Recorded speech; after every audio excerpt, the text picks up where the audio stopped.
So guys, namhlanje sizokhuluma kakhulukazi religion ngenkolo. Sizokhuluma about Christianity, sizokhuluma ngezinto nje eziningi abantu abaningi abasaba ukukhuluma ngazo when it comes to into ezithinta ispirit. Umehluko phakathi kwe-religion and then the spirit, and why abantu bekholwa, why abantu besontweni. So kuzala ama questions ukuthi kahle kahle ngampela ekhona into ekuthiwa uJesu. uJesu wa exist yini? Ngampela yonke lemlando sithole eBhayibhelini. Who wrote the Bible? Even though singanalo ulwazi ukuthi ubani wabhala iBhayibheli. Ngampela labantu abavuka kusenjalo besontweni, ngampela kufanele nibe esontweni. Labafundisi sebegcwele bangaka sibabiza ukuthi abafundisi bamanga. Ngampela abafundisi beqiniso. Abaprofethi abakhona abaphilayo namhlanje abasiprofessor abantu ababonayo nababoniswayo. Is it true? Izangoma nezinyanga do they exist ngampela? Abantu bakholelwa emadlozini noma bakhonza amadlozi noma bakhumbula amadlozi. Kwenzeka kanjani when it comes to emadlozini? Kwenziwa yini kuhlezi kune debate abantu abamadlozi nabantu beChristianity. I don't know if it's Christianity or Christian, but abantu abakholelwa kakhulukazi ngokuthi beyesontweni beyothandaza bobheka noNkulunkulu. Wena gift uyakholwa yini? Uyakholwa ukuthi ukhona uNkulunkulu? Uyakholwa ukuthi uJesu umsindisi nomphelelisi wempilo yakho? Wena Sphamantla uyakholwa yini ekutheni ngampela ushembe ukhona uyaphila and umholi uNkulunkulu kuwena? So basically we'll be touching ama topics athinta inkolo. Yeah, so I don't know ukuthi nifila kanjani, ngicabanga kanjani uma kuziwa ngasenkonzweni. I don't know. Mina ngesingami, this is what I believe. I kind of believe ukuthi abantu abaningi baye esontweni ngenxa zokuthi abambulelekile, and abantu abaye esontweni I feel like abantu abaneyinkinga but unaware ukuthi baneyinkinga, and then they just baya lapha esontweni just to get help. So angazi manje ngibona kanjani abantu ngabe kufanele baye esontweni if wona kugift uya ngawe uyakholelwa ekutheni contact uyizulu, uyakholelwa ekutheni maseshonela umuntu uyezulwini. So do you believe ukuthi uNkulunkulu wakhanda abantu abalethe lapha emhlabeni just ukuthi ephinde bathathe back? So basically uNkulunkulu wakhanda abantu abambumba umuntu wamletha lapha emhlabeni, and then uSathane wegoqe ezandla, and then wasithi uNkulunkulu maqeda ukukhanda ugift emlethe emhlabeni osethi Sathane asike sibone ukuthi ingane yami izoperforma kanjani. Angiyeke iperforme lengane, mayiperforma kahle izoza kumina back, or mayiperforma izoya kuwena Sathane. So basically uNkulunkulu ukhanda abantu, and then now bakuyibet ngawo kunjobu lapha emhlabeni you need to perform well ukuze ushone uNkulunkulu. Angazi uma ngensense. So mina ngifika I feel like uNkulunkulu is too smart to just do the same process over and over again. Kulempi kaSathane nazonke izinto ezenzakala ukuthi wakhandwa lapha emhlabeni ukuthi ephinde futhi ekuthathe back again. So do you think motion uzoya uNkulunkulu, or motion uzoyezulweni? Motion kuzokwenzakala. What you can say about that? Kakula's gift. Yes. Oh, this is a very touchy subject. From a perspective of umuntu okholele emadlozini. Yes. Oh, I didn't know kolele emadlozini. I'm always doing this dlozi stuff. Okay, sure. So yeah, as umuntu okholele emadlozini, but I would say nasekhaya babakholela kakhulu emadlozini. But mawukhula as a black child, or ngasho black whatever. As a black child mawukhula yini bafuna ukuthi behave in a certain way. Yes. Or kwalona actually I'm going to just address this ngesitswana. Kwalona awukhula babatla go behave in a certain way. They want you to behave in the right way. Okay. So the only right way that is formed in a teaching kind of way, that in a system that it's like a subject that they can teach you ukuthi behave kahle. So I feel like masibhleke kanje the impact of iBhayibheli ingene mama ukuthi like endlini la uphuma khona, they have to teach you values and aiming of how to behave. So they use the Bible for your behavior. Okay, so it's more like when the Bible bebesebenzisa njengama guidelines ukuthi imithetho into 18. So also before ukhulume Sphamantla, also that's how I think iBhayibheli feels sebenza khona, because I think iBhayibheli inemithetho elibeke lemithetho leyibekwe lapha egcineni ukuthi if wenza ukuthi uzowela esonweni, and umuntu akusabi isono. Mowela esonweni uyesihogweni, if awuye esontweni umhedeni. Uyangithola lonto leyo. So they use iBhayibheli ukuthi siphile ngendlela eqondile. So kini benikholelwa eBhayibhelini, benilifunda iBhayibheli, but then also benikholelwa emadlozini. So basically ngasho ukuthi beningama Christian niphinde futhi nithinde emadlozini. Yes. Okay, so umuntu meseshonile, what do you think kwenzakala ngomuntu meseshonile? Yes, now just your opinion. Okay, my own opinion. It's very tough because I'm feeling like I don't want to prolong this, but I feel like that my perspective of umuntu feel it change every time I get knowledge about spirituality and the dynasties of spirit. Yeah? So sure. I feel like there's two things that people go, which is flesh and then spirituality. Okay. So in the end that I struggle to find, we see umuntu magafa, we all know the spirit there, the flesh dies. Okay. But where does the spirit go? My basic answer would be, I feel like umuntu uya ebaphansi. Oh, so angeke ngijule ngalokho. Okay. Because I'm trying to understand so phela kuzobuya futhi ukuthi muthi uyeba phansi uya kuphi. So wena Sphamantla ubelieve kutheni ukuthi uNkulunkulu khona, right? Do you believe qala? I believe ukuthi uNkulunkulu khona. Okay. So mo believe uNkulunkulu khona, uJesu yena uyaphila kwena. Angimazi lo. I'm being honest. Okay, you know what's happening? Yeah. I'm like Okay. That's ukuthi masikhula beku kanjani. Sure. There was a shop bekuthiwa iKamasithole khona. I remember wasitholenza kwasekhaya. Yeah. Yes. Labo bantu labo bakhula ngesonto from omkhulu bakhona kowathwa. So abantu abangazange ba believe entweni zamadlozi nani. So ubuthi bayothenga kaMasithole une challenge ukuthi ish uzothi Masithole uzesontweni. Yeah, understand. Because Sunday school. Yeah, uyazi ukuthi Masithole uzothi ezosontweni. Mawena umuntu wesonto unalezo zinto lezo amagama mabizwa ngawo. Hey, umkheteni. Hey, ingane engasonti nini? Angeke usiphase esikoleni nini. So lo nto leyo ezibe ngisakhula ike yangena emqondweni nami ukuthi esese. I need to follow this way. I need to follow this way. In a way ukuthi bese ngithi mangibheka into yasendlini ukuthi eyendlini. Akusona. Endlini labasonti. Bekambe khaya kusutha kwashana. Kwashembe. Okay. Endlini labasonti babheke izinto zesintu kakhulu. Yabona indawo yaMasithole I understand and ngapha the information that I'm getting from into zakaMasithole. You understand? Different from lezi esithola endlini. So basically ukuthi just to enlighten abantu emakhaya ababukele. KaMasithole bebesindisiwe mangaphosisi. BekuMasithole umama khona nobaba uMkhize. And then bekuyifamily yenkolo abantu bekholwa ekutheni kuyakholwa. So that was the only shop ebikhona ngakithi noma eduzane kwasekhaya beside kaGoqo. So KaMasithole umama khona benomusa bephile beyithanda ingane. So bekuthi mawufikile khona bekupha amaswidi and then akuthatha kusole process Sunday school. And then ehlezi eyifaka lento okuthina ezingane ukuthi siba amaChristian. So bezama ukuthi ayitshale lembewu enhle ngakithi ukuthi siba amaChristian and then sikholele uNkulunkulu. So I think abantu bendawo lapha kaMasithole bekuthiwa ukadlozi kalikho because bebengakholwa emadlozini bebengayidli inyama ehlatshelwe bebengazidli bengashisa impepho. So basically bebengayihamba imisebenzi. So basically uMasithole was into ezama ukuyikhanda bezama ukukhanda ukuthi wonke umuntu endaweni ekhule ngereligion yelokhuzane yenkolo. I don't know if ngibeka right. So yokusindiswa.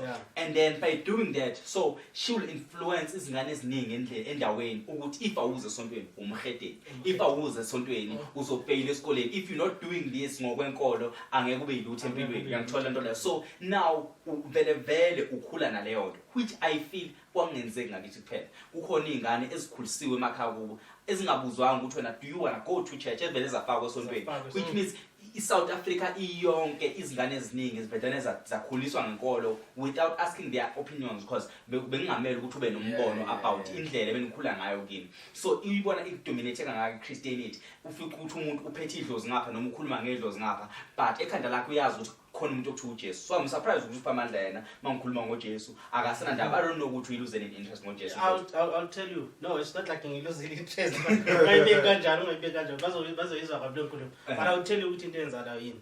Ekhaya ngiphume ekhaya ngiza eJozi. Ukusoka kwami ekhaya ngisesena believe leyana ukuthi yazini.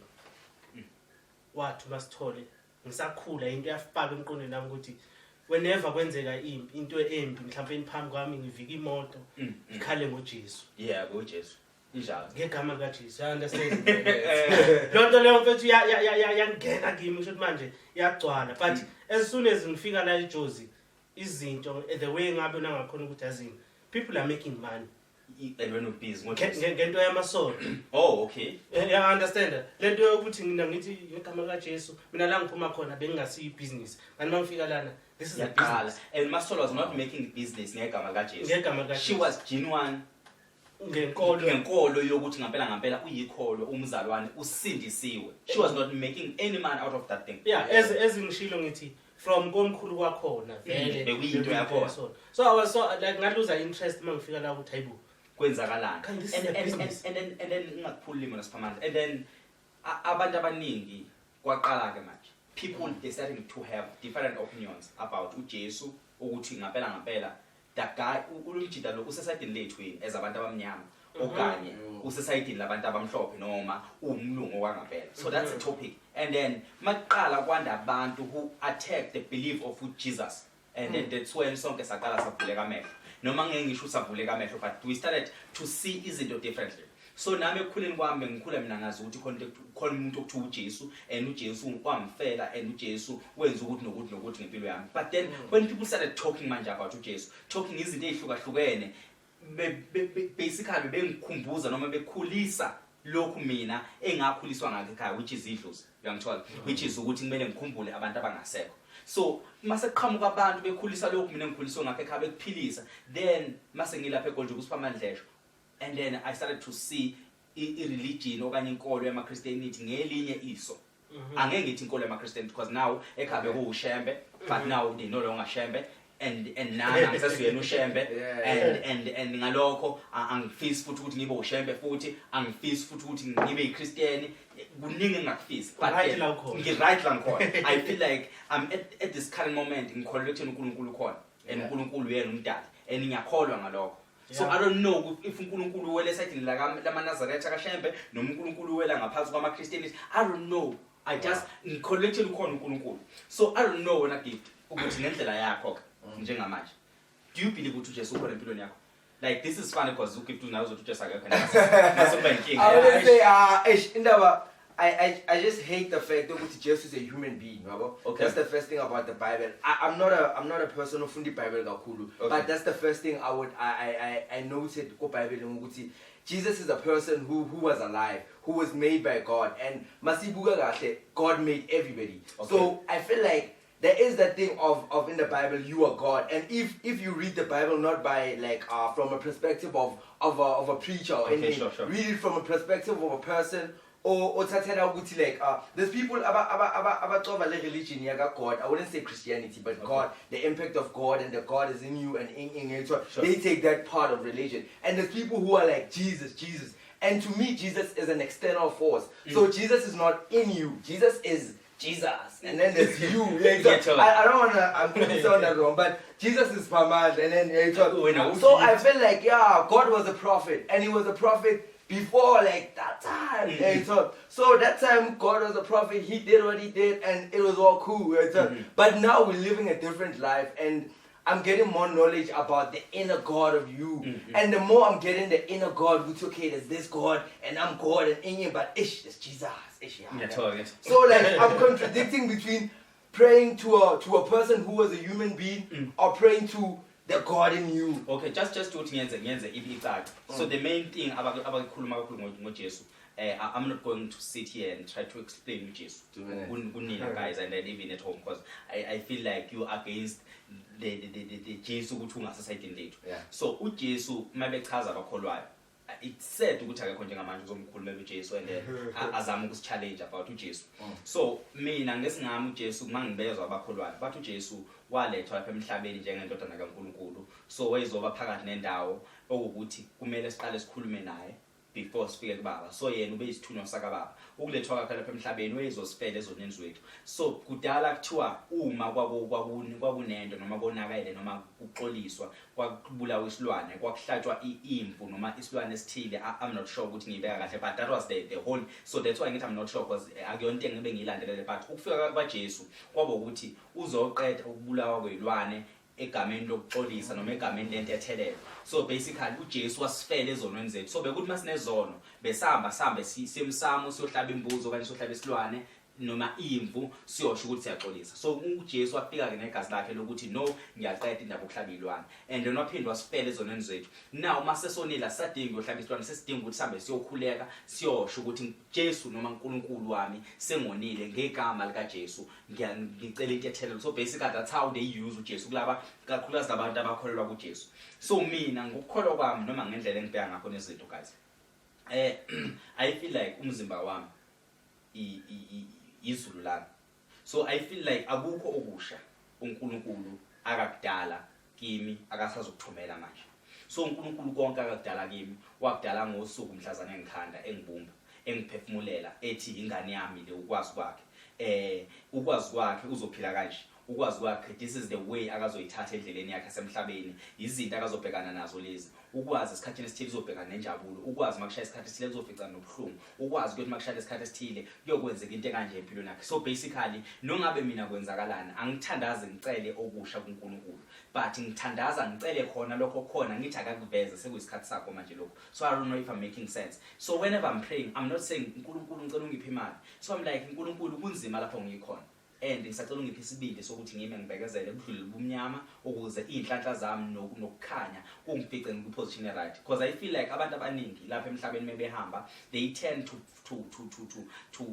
give up easily. So abantu baya give up angeke ngababhekana nazo, and they give up because they pray ikakhulukazi becele izinto ezintsha uNkulunkulu ade ngabadalelanga zona, and umuntu akhohlwe ukuhlala kwilini yakhe noma endleleni yakhe. So I feel like uNkulunkulu wangidala mina wayikhanda indlela yami engizoyihamba lapha emhlabeni, and then what mengidala wangidala ngiyinqunu ngiwumzimba, lo bomnqunu bomzimba wami kwakuwumhlaba wami. So lapha emhlabeni wami kuphila uNkulunkulu wami, kuphila uSathane wami, kuphila yonke into. So uNkulunkulu ngesathi dala izulu nomhlaba, akadalanga ikhali, akadalanga izinto ezizosibulala ezabantu. Ufuna abantu bezwe letho, uNkulunkulu ngesikhathi esidala akasidalanga nezinto ezizosibulala. So wadala umuntu as umhlaba, umuntu mayifika emhlabeni wakhe and then started creating izinto, started building izinto ezogcina zisibulala namhlanje. So basically uma ubheka ayikho nayo into yadala uNkulunkulu ebulala abantu, ezithi izifo, asikho isifo esadala uNkulunkulu, abantu abadala izifo lapha emhlabeni ngokuhlukana kwazo.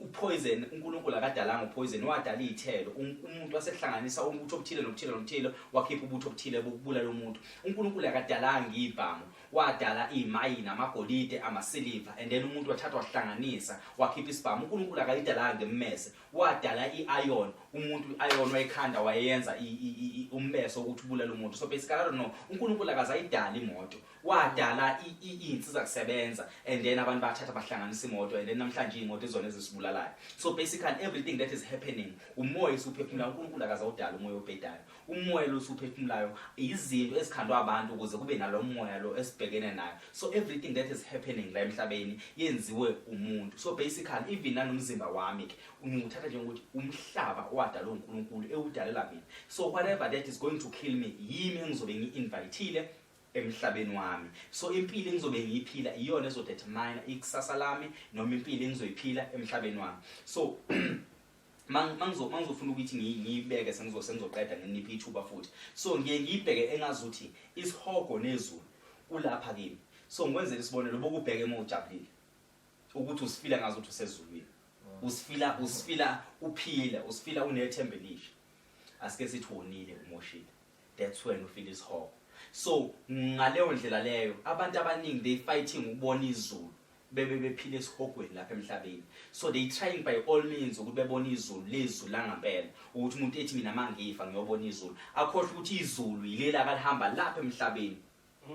Yangithola isihogo leso sihamba lapha emhlabeni. So you kill someone, you experiencing when isihogo. So I even feel like uma kuthiwa ugift ubulela umuntu, I feel like there's no need to kill ugift, miyekeni ugift aphile lapha emhlabeni so that ezo experience isihogo sakhe.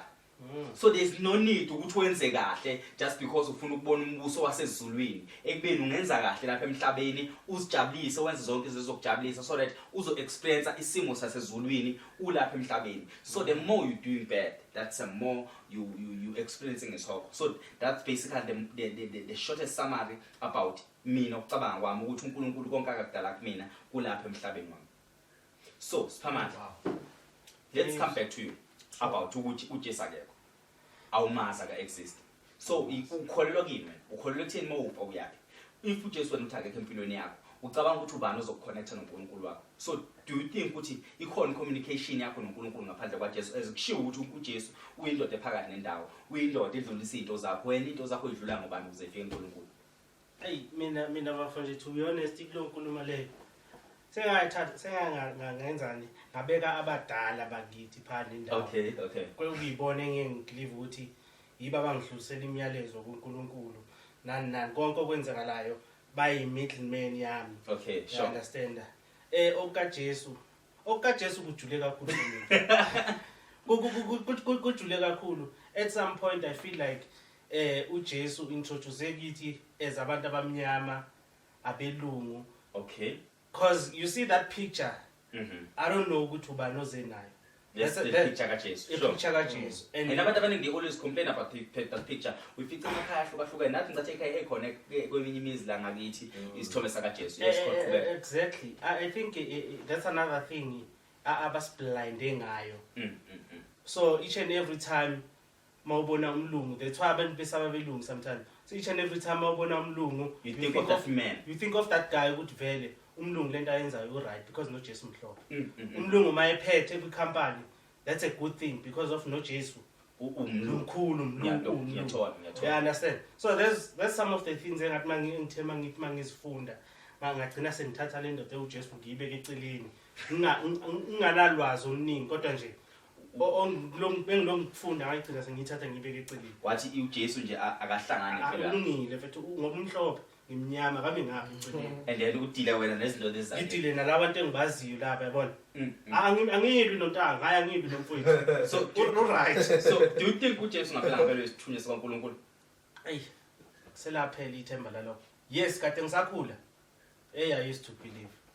So I used to pray about that guy. Can I put some words on it? Sure. So I feel like do I feel hore Jesu uye isithunywa sikaNkulunkulu? I feel like history happened everywhere in ephathini zebhaya zomhlaba. So history happened in Egypt, history happened in Africa, history happened in, but the more noise enzakala ebhaya is about Jesus, and Jesus was in Egypt. What about the noise about that was happening in Africa, like in South Africa, in Nigeria, in England? So I feel like zikhona, I feel like vele zikhona izinto ezenzakalile through our ancestry and izinto zama ancestors enzakalile South Africa or Africa as a whole, but we don't know about it. Because akekho umuntu owas-pressurize ngazo. So now when I give things nawe, you saying ngoJesu there was an agenda. What push agenda ngoJesu?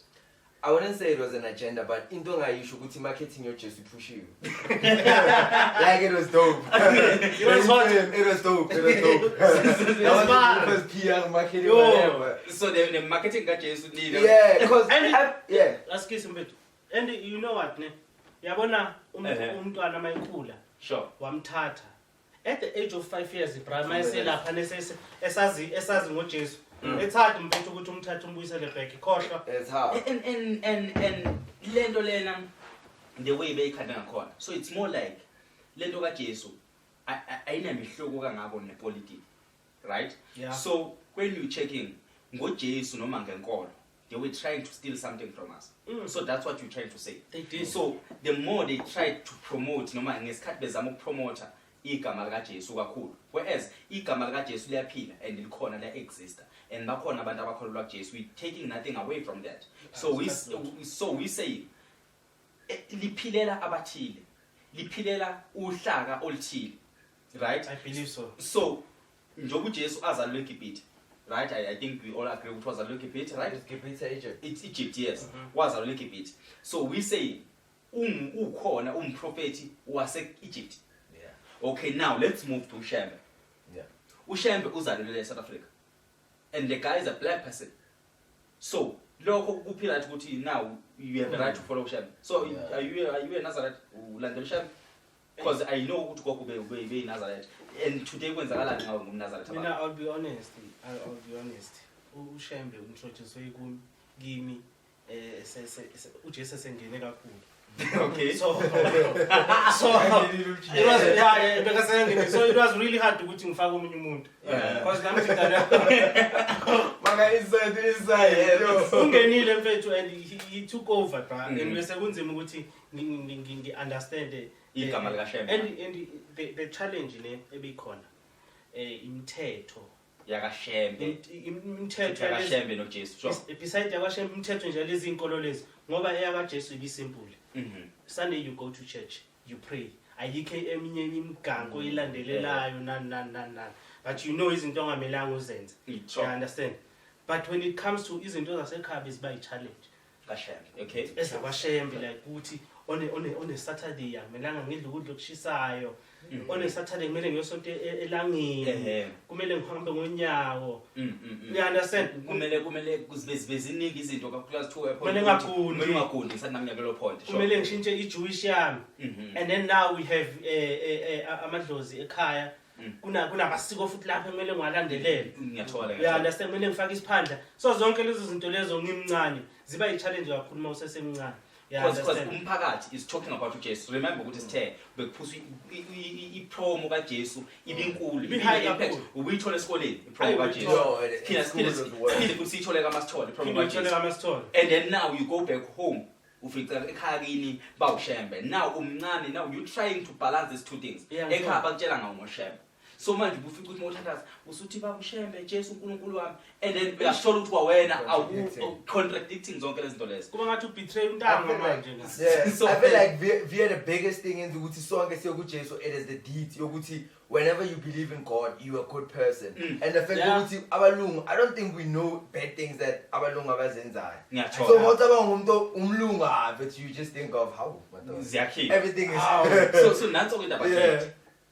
It seems as if njengoba ngishilo futhi ngiphindele embuzweni wami ukuthi it seems as if sonke we basically saying here uJesu ukhona but emhlabeni wakhe nabantu bakhe.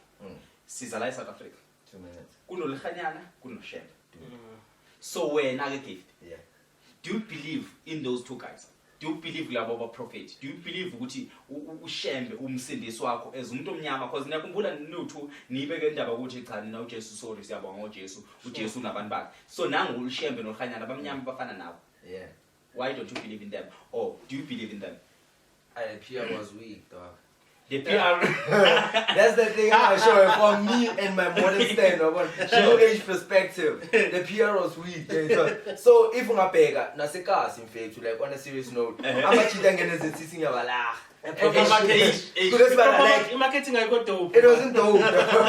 So imagine like I had a friend, besifunda I think grade 6. Then the nigga used to hide ukuthi.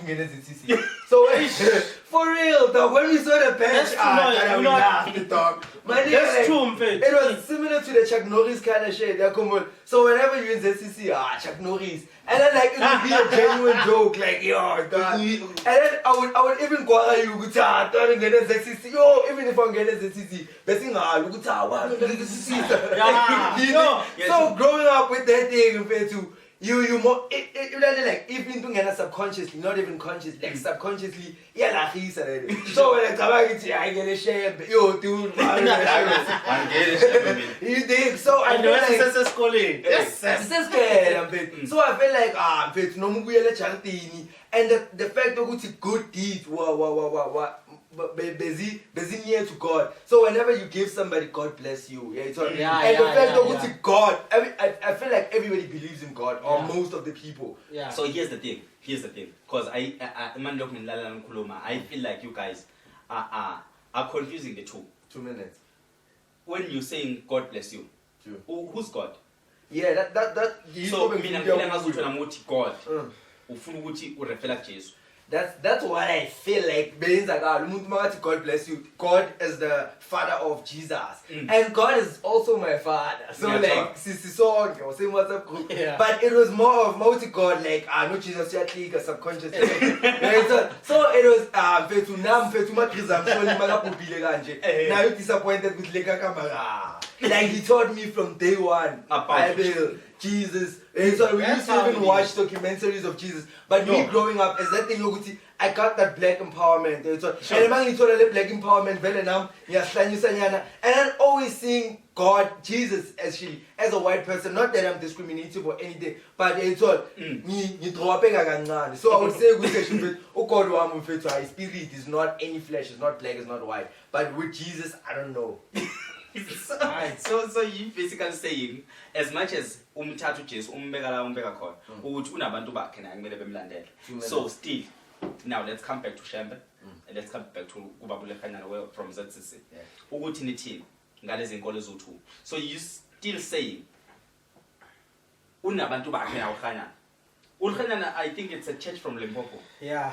But so we're saying it's for people from Limpopo, and then Ushembe it's for people from KZN, isn't it?